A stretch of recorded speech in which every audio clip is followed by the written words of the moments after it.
Welcome back. आप देख रहे हैं पहरेदार और आज पहरेदार में हमारे साथ जुड़े हुए हैं एक और पहरेदार बैंकिंग ऑम्बुड्समैन राजेश्वर राव। और बैंकिंग ऑम्बुड्समैन की का पूरा जो रोल है वो ये है कि अगर आपको अपने बैंक से कोई तकलीफ है, कोई शिकायत है, अगर बैंक आपकी बात नहीं सुन रहा है तो आप जा सकते हैं बैंकिंग ऑम्बुड्समैन के पास। इंटरनेट बैंकिंग आजकल बहुत आम हो चुकी है। जिंदगी की व्यस्तता में बैंक के काम निपटाने के लिए ऑनलाइन बैंकिंग काफी मददगार रहती है, लेकिन इसके साथ ऑनलाइन फ्रॉड का खतरा भी आप पर मंडराता है। ऑनलाइन फ्रॉड की काफी शिकायतें पहरेदार के पास आती रही हैं, लेकिन ज्यादातर केसेस में बैंक तुरंत राहत देने में बिल्कुल भी इंटरेस्टेड नहीं दिखते हैं।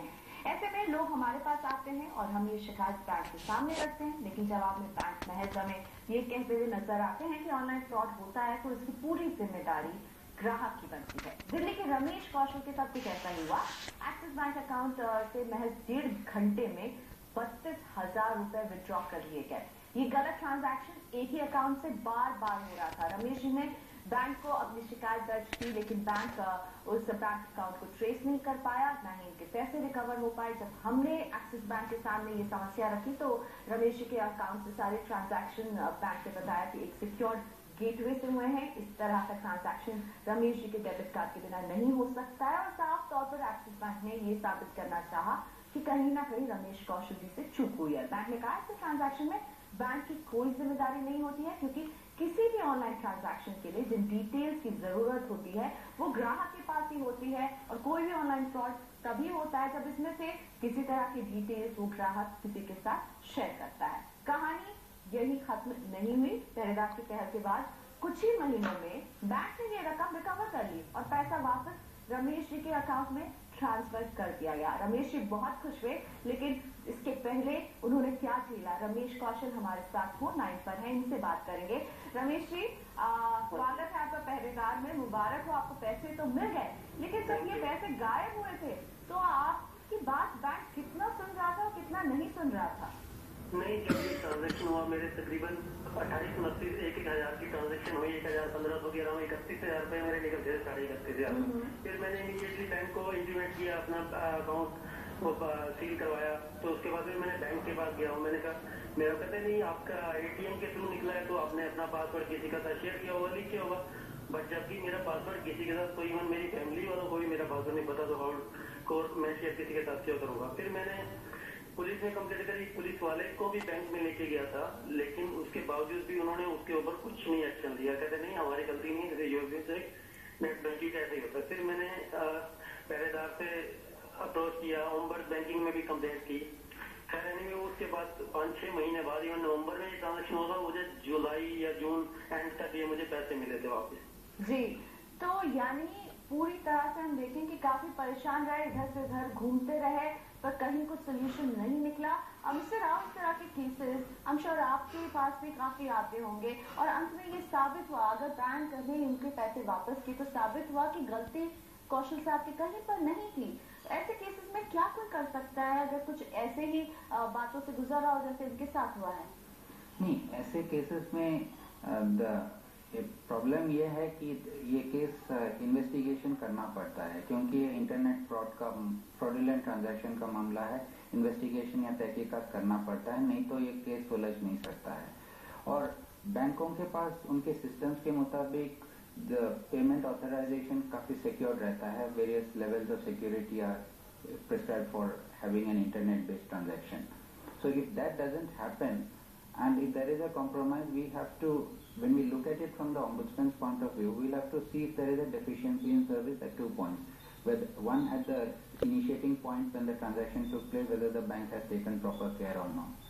Second is when the remittance goes to a third account, whether there is proper care at that particular account or not. The account to which the बात बताइए, जब तक बैंक के साथ आपका बिल्कुल सब कुछ ठीक ठाक चल रहा है तब बैंक भी आपसे बहुत अच्छे से पेश आते हैं, आप उनके पास कभी कोई शिकायत लेकर नहीं जाते हैं। आप जिस समय एक शिकायत लेकर जाते हैं फिर आपको बहुत घुमाया जाता है। ये रवैया जो है बैंक का ये काफी तंग करता है, क्योंकि कौशल जी के केस में भी यही हो रहा था। बैंक ने उन्हें कॉन्फिडेंस पे क्यों नहीं लिया कि हम जांच पड़ताल कर रहे हैं, उन्हें सीधा कह दिया कि जी नहीं आपकी गलती है।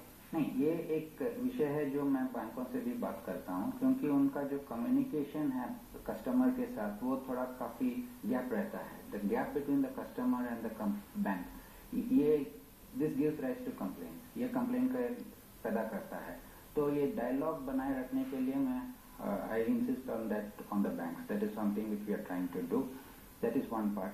And in many of these cases the branch manager themselves may not, उनका जो structure है, the organizational structure, the branch manager may not be aware of what is happening because the transaction पीछे core banking solution में office में ज़्यादा details मिलेगा, तो उनको भी शायद मालूम नहीं रहता है। लेकिन उनका जो ग्रीवेंस रिड्रेसल मैकेनिज्म है वो काफ़ी इम्प्रूव करना पड़ेगा कि ये सब केसेस को they should handle it sympathetically, because if the customer is losing the money, they should treat him with understanding and sympathy. If they don't do that, that is a very poor reflection on the bank services. They don't do यानी that. और sensitive होने की जरूरत है समस्याओं को लेकर, ग्राहकों को लेकर। और आखिर में बैंकिंग ओम्बुड्समैन की तरफ से क्या मैसेज होगा हमारे दर्शकों के लिए? नहीं, ऐसा है कि आजकल बैंकिंग में काफ़ी सुविधाएं, काफ़ी फैसिलिटीज मिले हैं, ATM transaction, internet based transaction वगैरह एडिशनल फैसिलिटीज मिलते हैं। लेकिन ये फैसिलिटीज यूज करने के लिए आपको you should take care on your own part, आप भी केयर लेना चाहिए, आपको भी यू शुड बी केयरफुल। अगर आप केयरफुल नहीं रहते हैं तो शायद ऐसा है कि आपका सिस्टम कॉम्प्रोमाइज हो जाएगा। फिर you should be careful, do it at A secure place and be careful. बिल्कुल, बहुत शुक्रिया मिस्टर राव आज हमारे शो में आने के लिए और इतनी सारी काम की बातें बताने के लिए। और सबसे अहम मैसेज जो इन्होंने दिया है, बैंक इतनी सारी सुविधाएं दे रहे हैं, उनके इस्तेमाल जरूर कीजिए पर सावधानी जरूर बरतिए, क्योंकि आप जब सावधानी बरतेंगे तो जागरूक कंज्यूमर बनेंगे। और शायद कई मामले शायद इतनी आगे बढ़े ही नहीं कि आपको ओम्बुड्समैन के पास जाना पड़े या पहरेदार को लिखना पड़े। तो पहरेदार में आज के लिए बस इतना ही। आप हमें अपनी शिकायत भेज सकते हैं pehredar@network18online.com पर, या SMS कर सकते हैं PEH लिखकर 51818 पर। इसके अलावा आप फेसबुक पर facebook/पहरेदार टाइप करके भी जुड़ सकते हैं हमारी इस मुहिम से। हमें यही इजाजत दीजिए, अगले हफ्ते पहरेदार फिर हाजिर रहेगा आपके हक के बारे में आपको बताने के लिए। नमस्कार।